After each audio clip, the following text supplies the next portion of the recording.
जय हिंद दोस्तों। इजराइल की जो खुफिया एजेंसी है मोसाद, उसके बारे में सबको पता है।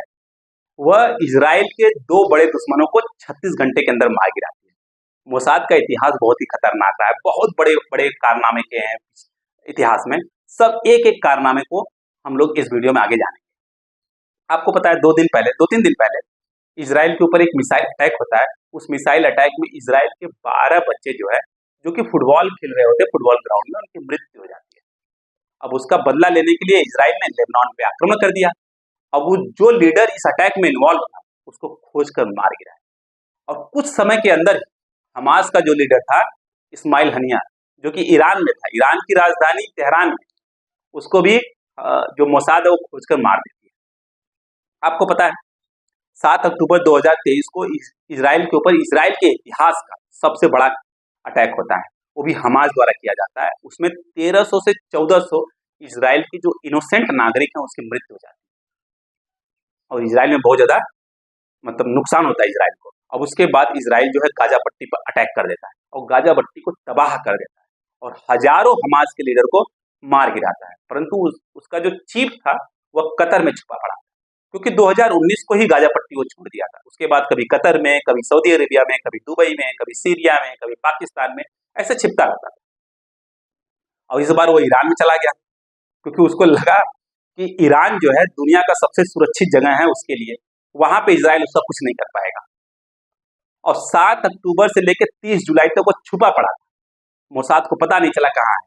और अचानक से 30 जुलाई को जो ईरान के सुप्रीम कमांडर हैं उनके साथ उसकी मीटिंग होती है और सुप्रीम कमांडर जो है एक्स पे उसका फोटो पोस्ट कर देते हैं इस्माइल हनिया का। और उस फोटो के पोस्ट करने से 4 से 5 घंटे के बाद हमेशा के लिए इस्माइल हनिया फोटो में पोस्ट हो जाता है। मतलब मोसाद ईरान के कैपिटल तेहरान में घुसकर सिक्योरिटी फोर्सेस के बीच में घुसकर उसको मार देती है। आपको पता है उसको सिक्योरिटी कौन दे रहा था? ईरान का जो बेस्ट सिक्योरिटी एजेंसी है, मतलब जो Iranian Republic, Islamic Republic force है, उसके रहते हुए भी उसको मार गिराया गया। अब आपको लगेगा कि वो ईरान में क्यों गया? ईरान में क्यों गया इस्माइल हनिया?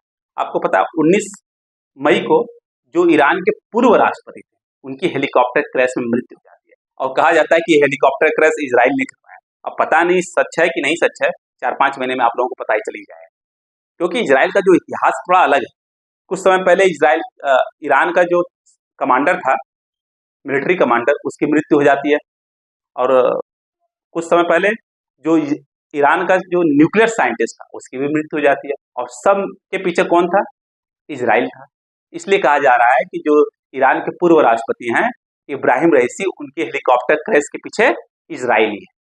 अब उनके मरने के बाद ईरान के अंदर राष्ट्रपति का चुनाव होता है और वहां मसूद पेजेस्कियन जो जीत कर आते हैं और 30 जुलाई को उनका शपथ समारोह होता है। और शपथ समारोह में पूरी दुनिया के लीडर को बुलाते हैं और उसमें इस्माइल हनिया भी आता है, हमास का जो लीडर। हमारे प्रधानमंत्री और विदेश मंत्री को भी बुलाया गया था, वो नहीं जा सके। और ईरान और इंडिया का जो रिलेशन है बहुत क्लोज रिलेशन है, इसी कारण नितिन गडकरी जी को भेजा गया था। और उसी समय इस्माइल हनिया को मार गिराया जाता है मोसाद द्वारा। हम मोसाद के इतिहास को जानते हैं। आपको पता है वर्ल्ड वॉर 2 के दौरान बहुत से यहूदियों को मारा जाता है। बहुत से यहूदी मारे जाते हैं, लाखों यहूदी मारे जाते हैं। और उसमें एक जो हिटलर था उसका एक कमांडर था, उस मौत में बहुत ज्यादा इन्वॉल्व था, बहुत से यहूदियों को मारता है। और वर्ल्ड वॉर 2 खत्म होने के बाद वह जर्मनी से भागकर अर्जेंटीना में जाकर छिप जाता है,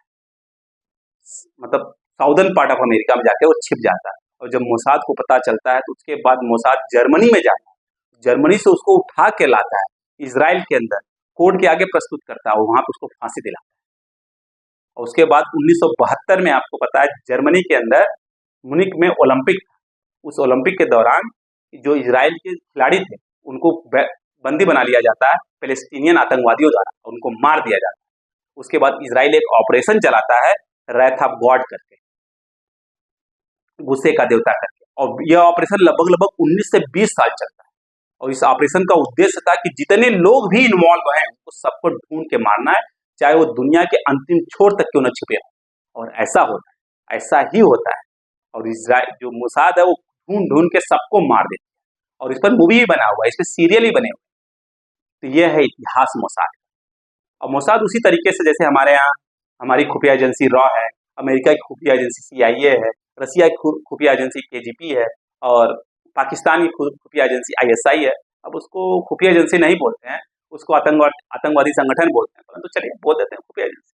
ओके, ठीक उसी तरीके, परंतु उसके कारनामे थोड़े सबसे अलग है।